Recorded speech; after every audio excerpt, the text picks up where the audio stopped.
Welcome, sports fans, to the best in football, the wide-open, thrilling brand played in the National Football League and brought to you by National Pro Highlights, the only show on television which brings you highlights of all the games played in the National Football League each week. There's plenty of action this week, so settle back in your grandstand seat and we'll get right to it. The boys from the nation's capital traveled up to the big city this weekend to tackle the New York Giants in an Eastern Conference clash. But the hometowners don't think much of the invasion and proceed to do something about it early in the second quarter. New York's Chuck and Charlie Connerly fades back to midfield, then pitches a perfect strike to Kyle Rote for a first down on the Giant 20.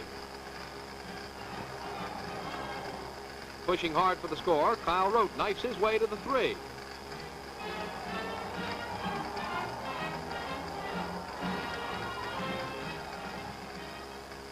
Then on fourth down, from 1 yard out, Frank Gifford goes through tackle for the first score of the game. The New Yorkers take a 7-0 lead. After an exchange of punts, the Giants are again in possession on their own 19. But not for long, as Sonny Grandelius picks up 31 big yards before being nailed down at midfield.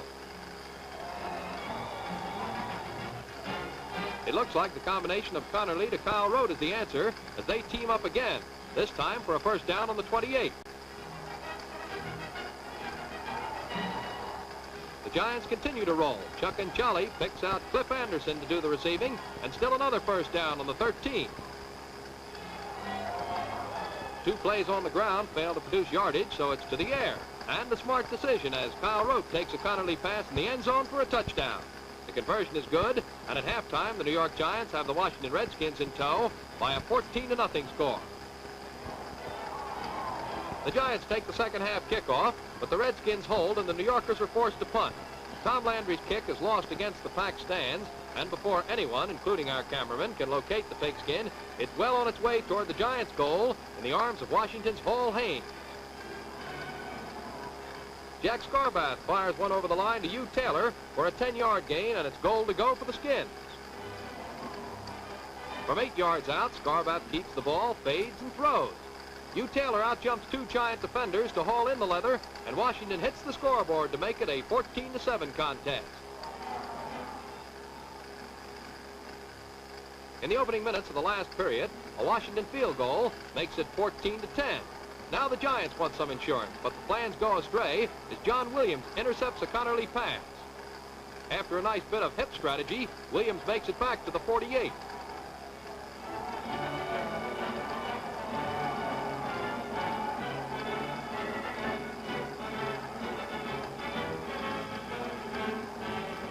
Little Eddie LeBaron now at quarterback for Washington. Barron takes plenty of time to pick out his receiver. Charlie Choo-Choo Justice proves to be the right man as he carries the pass to the Giants' 18 before going out of bounds.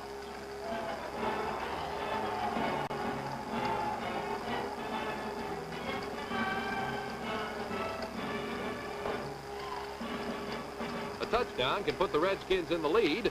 Barron from the 3 fades to pass, can't find a man open, and lugs the leather around right end for the score. The conversion is good, and Washington goes ahead of New York, 17-14. The Giants bring the ensuing kickoff back to the 24. There, Ray Pelfrey has trouble holding on to Connerly's pass, and Washington's Sam Baker is quick to take over. Baker brings it back to the 28, and the Redskins are threatening. Sam Baker proves to be the key man at this moment as he wiggles his way through the Giants' line for a first down on the 15. On the next play, Charlie Choo-Choo Justice literally flies through the center of the line and doesn't stop until it's touchdown Washington. The Redskins increase their lead to 24-14 over the Giants. In the waning minutes of the game, Kyle Rote takes a Charlie Connerly pass on the 20 and makes it to the 7. It's goal to go for the Giants, who trail by 10 points. The New Yorkers have to make it fast, and on this play just miss as Eddie Price goes out of bounds only a half yard from pay dirt.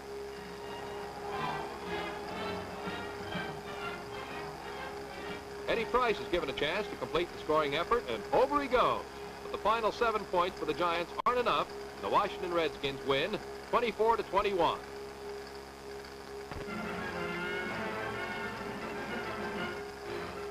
Striving to gain the leadership of the Western Division, Buck Shaw's San Francisco 49ers tangle with the Green Bay Packers in Milwaukee County Stadium. The 49ers break fast as quarterback Y.A. Tittle fires a 38-yard aerial that hasty Hugh McElhenney grabs, and it's first down San Francisco on the Packer 22. Despite the falling snow, the 49ers keep moving. Fullback Joe the Jet Perry barrels for 7 big yards to the Green Bay 12-yard line.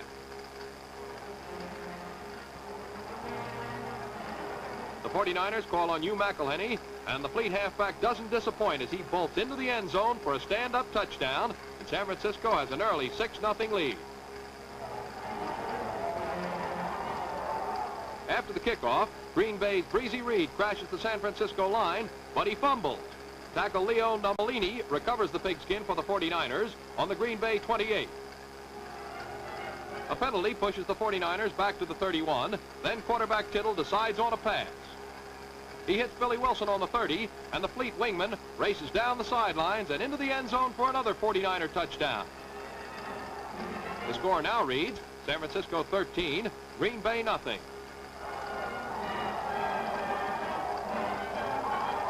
Gordy Saltaw kicks off for San Francisco. Halfback Al Carmichael makes the catch on the Packer 9. Carmichael starts moving, but Pete Brown's jarring tackle causes a fumble, and alert Harry Babcock recovers for San Francisco on the Packer 21. And at the end of the first quarter, it's 49ers 13, Packers nothing. On the first play of the second quarter, quarterback Y.A. Tittle hands to Joe Perry, who rolls 16 yards for another San Francisco touchdown. The 49ers take a 20-0 lead in the game.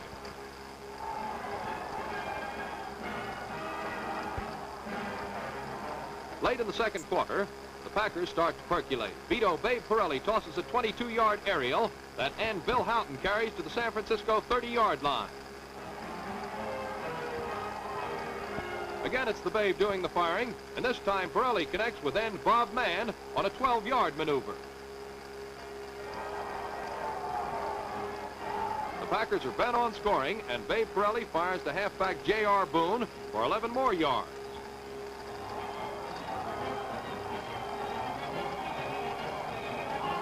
With the snow beating a steady tattoo on the players, Packer quarterback Babe Pirelli, on a bootleg play, scores for Green Bay. At the end of the first half, the count reads San Francisco 20, Green Bay 7.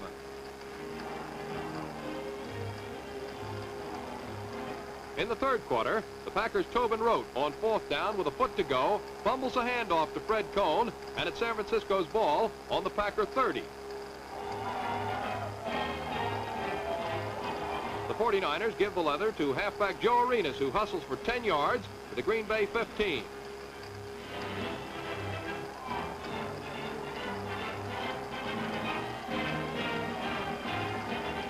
The 49er drive carries to the Packer 1. Then Y.A. Tittle plunges into the promised land for another San Francisco TD. Moments later, they add a field goal, and after 3 periods, it's San Francisco 30, Green Bay 7.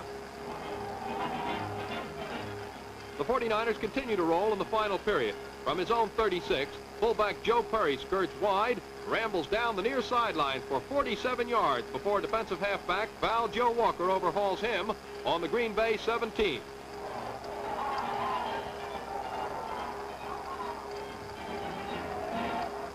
Moving to the 1, the 49ers nominate Y.A. Tittle, and he's into the end zone for the final TD of the day as the powerful San Francisco 49ers sink the Green Bay Packers 37-7. 36,000 turned out to watch the Western Conference leaders, the Detroit Lions, battle the aroused Bears of George Halas. First period action finds Chicago's George Blanda connecting with an 8-yard aerial to Johnny Hoffman to put the Bears on the Detroit 38.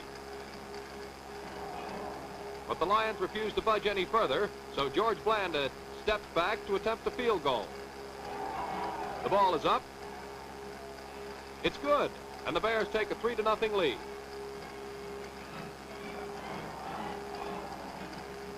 Later in the period, the Lions battle back.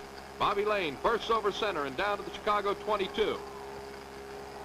From there, Lane fades and fires complete to his big end, Leon Hart, put the ball on the Bears' 6-yard stripe. When 3 plays fail to gain, Doak Walker toes home a perfect three-pointer to knot the count at 3 apiece.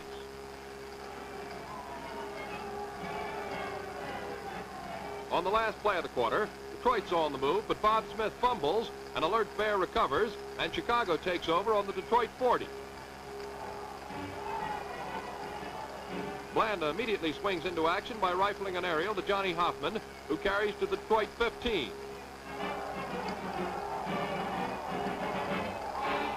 Ed Macon completes the scoring thrust by swinging wide around right end. Cutting back, the fast-stepping halfback races into the end zone, and the Bears forge into the lead, 9-3.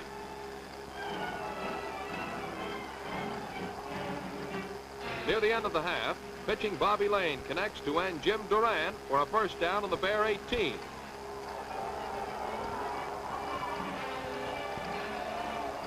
Using the short pass to good advantage, Lane fires over the middle to Hunchy Horschmeyer, who carries to the 10.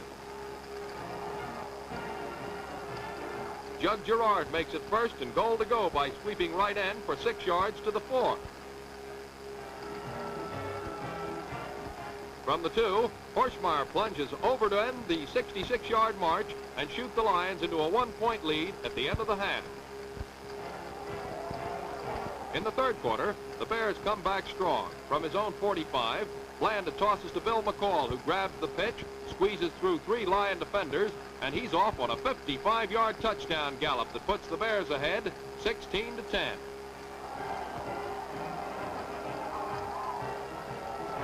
Snapping right back, the Lions drive goalward. Lane pitches out to Doak Walker. Circling wide around end, the Doker takes off down the sidelines on a 16-yard excursion to the Bears' 34. Walker again keeps the drive going by pulling in Lane's pass for a 1st and 10 on the 22. Lane once more looks for a receiver. Finding no one open, he lights out on his own for a 3-yard pickup to the 19. The Bears, however, stop the march cold, so Doak Walker boots a 26-yard field goal to cut the Bears' lead 16-13 after 3 quarters of play. In the final frame, the Bears are deep in their own territory. Blanda attempts to pass out, but Detroit's Bob Smith intercepts to give the Lions another scoring chance. After moving to the 1, Doak Walker sweeps wide around end and into the end zone to give the Lions a 20-16 triumph, and the Detroiters cling to their first place spot in the race for the Western Division title. The red-hot Philadelphia Eagles, with 5 straight victories to their credit, square off against the Chicago Cardinals in Connie Mack Stadium. The Cardinals are out for revenge of an earlier 56-17 defeat at the hands of the Eagles, but all they get is more of the same. It starts right away as the Eagles' Thomason pegs to Don Johnson. He's down to the Cards' 20, fumbles, but recovers for a Philadelphia first down.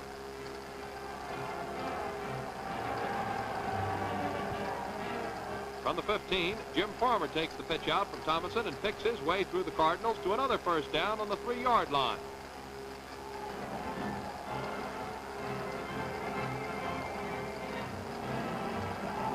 On 4th down, Frank Ziegler supplies the payoff plunge, and at the midway point in the first quarter, the Eagles have a 7-0 advantage over the Cardinals. Chicago can hold the ball for only 4 downs. Then the Eagles roll again. Bobby Thomason makes it look easy as he hoists a perfectly placed 37-yard pass that Skippy Giancanelli fields on the goal line to score again for Philadelphia. Now it's 14-0 Eagles. With Jim Root firing the furnace, the Cardinals try to get up steam in the second quarter. Root passes, but Chuck Bednarik makes a one-handed stop and hauls in the ball to intercept for Philadelphia, and the Eagles are on the Chicago 25.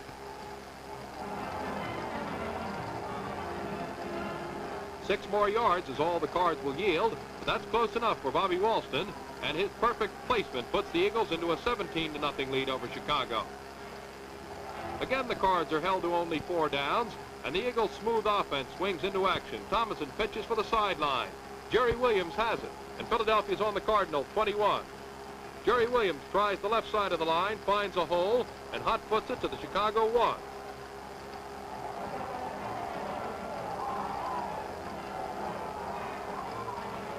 On the next play, Williams bends the middle far enough to tally for the Eagles' 3rd touchdown. Walston boots the extra point, and the Eagles lead the Cardinals by a one-sided 24-0 at halftime.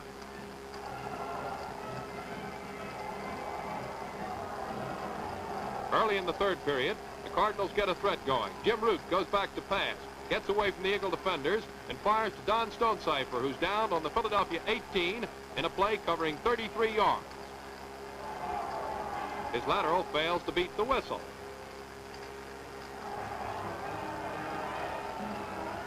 On fourth down, the Cardinals are back to the 25. Jim Root passes for the far corner, but it's off the mark, and the threat dies as the Eagles take over. After stalling a Philadelphia drive on their own 11, the Cardinals again try to move through the air. Root hurls a long pass upfield.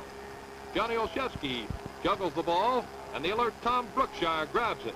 He fumbles, but Bob Hudson falls on it, and the Eagles are again in charge, this time on their own 37.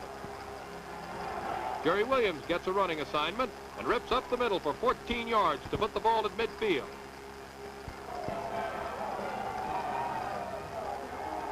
The Eagle attack carries to the 18, and Bobby Thomason keeps it going with a pass to Jerry Williams on the Cardinal 3, where it's goal to go for Philadelphia. On the next play, Jerry Williams provides an acrobatic line plunge that's good for his second touchdown. Walston converts, and the Eagle margin soars to 31-0 over the Cardinals as the third quarter ends.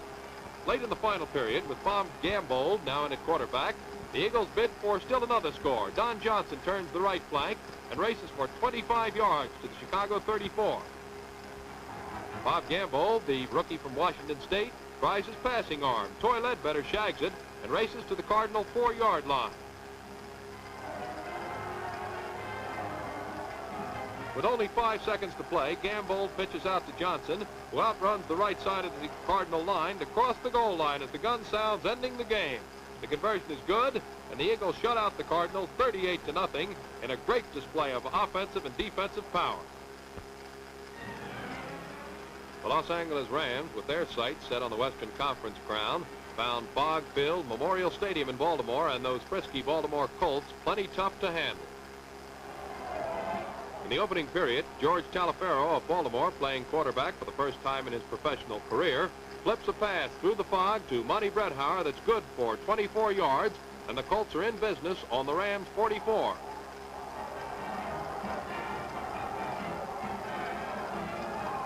Tommy Kalminer, a former Ram, haunts his old teammates as he takes a handoff, then makes his way through the mist for 33 yards before Dick Night Train Lane drags him out of bounds on the Los Angeles 6.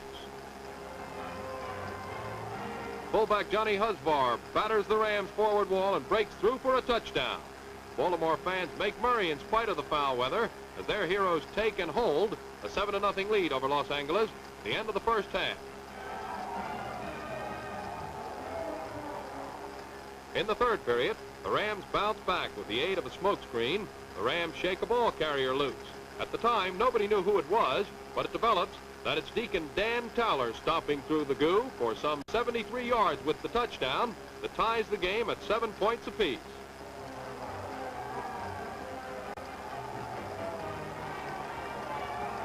The partisan Baltimore fans who braved the haze in favor of a football craze are rewarded as they watch fleet-footed George Taliaferro jog through the fog for 44 yards to count for the Colts as Baltimore bounds back into the lead 13-7 at the end of the third quarter.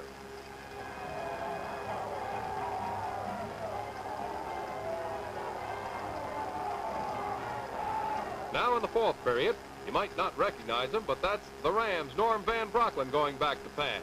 He teams up with Vitamin T. Smith for 26 yards and a touchdown. This puts the Rams in front for the first time in the ball game, 14-13. Baltimore goes to the air in an all-out effort to overtake the Rams.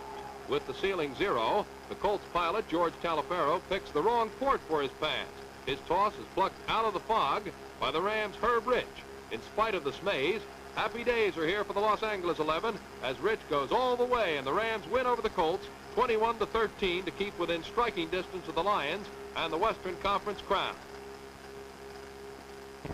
Shooting for their 9th consecutive win in an unbeaten season, the Eastern Division leaders, the Cleveland Browns, invaded Pittsburgh's Ford Field to battle the hometown Steelers. Seeking to sew up the Eastern Division crown, the Browns start churning early. Quarterback Otto Graham passes downfield. Halfback Ray Renfro makes the grab and speeds over the goal line on the end of a 54-yard touchdown play. And the Browns have an early 7-0 lead. After the ensuing kickoff, it's Pittsburgh in control.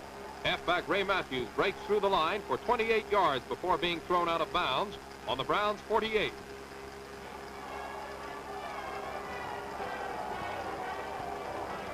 The Steelers move to the 20, where it's Mr. Matthews' turn again, and he bolts around the right flank for 7 yards to the 13. On the next play, Lynn Shadnoy takes a handoff from Jimmy Finks and knifes for 12 yards to the 1-foot line.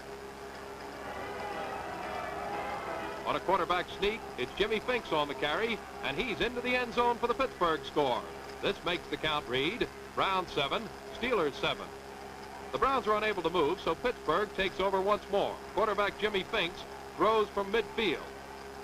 The Browns' Warren Lawrence intercepts, but Ray Matthews tackles him in the end zone for a safety that gives Pittsburgh a 9-7 lead.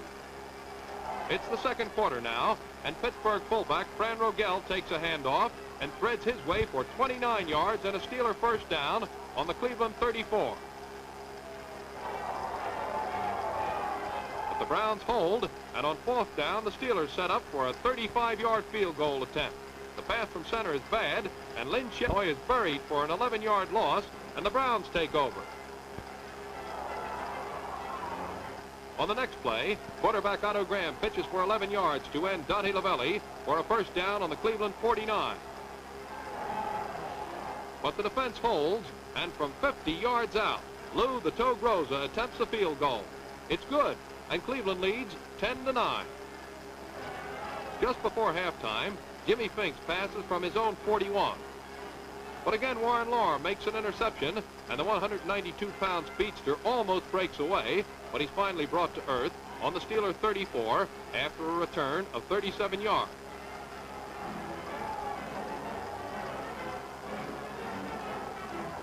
From the Steeler 31, Otto Graham tosses the big Darrell Brewster for a Cleveland touchdown. And at halftime, it's Cleveland 17, Pittsburgh 9.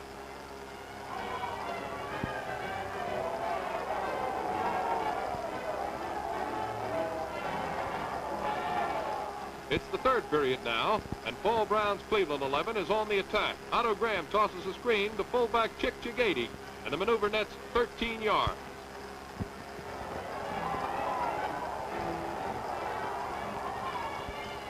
The fired-up Browns keep rolling. Graham and Ray Renfro team up on a 9-yard aerial that brings the leather to the Pittsburgh 45.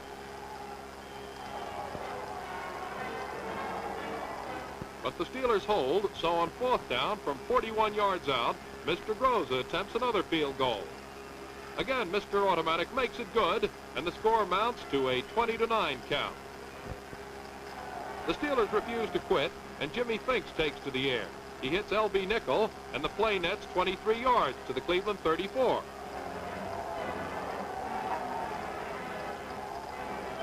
Then quarterback Jimmy Finks hits Ray Matthews for 11 yards to the Cleveland 22 as the third quarter ends.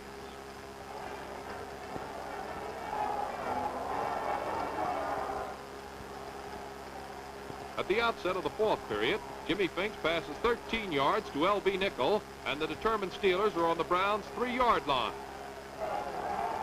Ray Matthews plunges for a Steeler touchdown, but the Cleveland Browns go on to win 20-16 to virtually clinch the league's Eastern Division flag. We've reached the three-quarter mark in the National Football League season, and the Cleveland Browns stand alone as the only team undefeated in the league. The Browns, if they beat the Cardinals this week, will clinch the Eastern Division title. The Philadelphia Eagles find themselves in a difficult position. The Eagles, who had a bad start this season, are now probably every bit as good as the Browns, but it looks as though they're going to have to settle for second money. The Redskins, the Giants, and the Cardinals round out the Eastern Conference race. As far as the Western Division is concerned, the Detroit Lions hold a very slim lead over there. The Rams are in second place, followed by the 49ers. Incidentally, the 49ers are only one game behind the league-leading Lions, so you can see how really rugged and close that is. Following them to round out the Western Conference are the Colts, the Packers, and the Bears. Well, this is Jim Leeming inviting you to join us again next week, same channel, same time, for another edition of National Pro Highlights.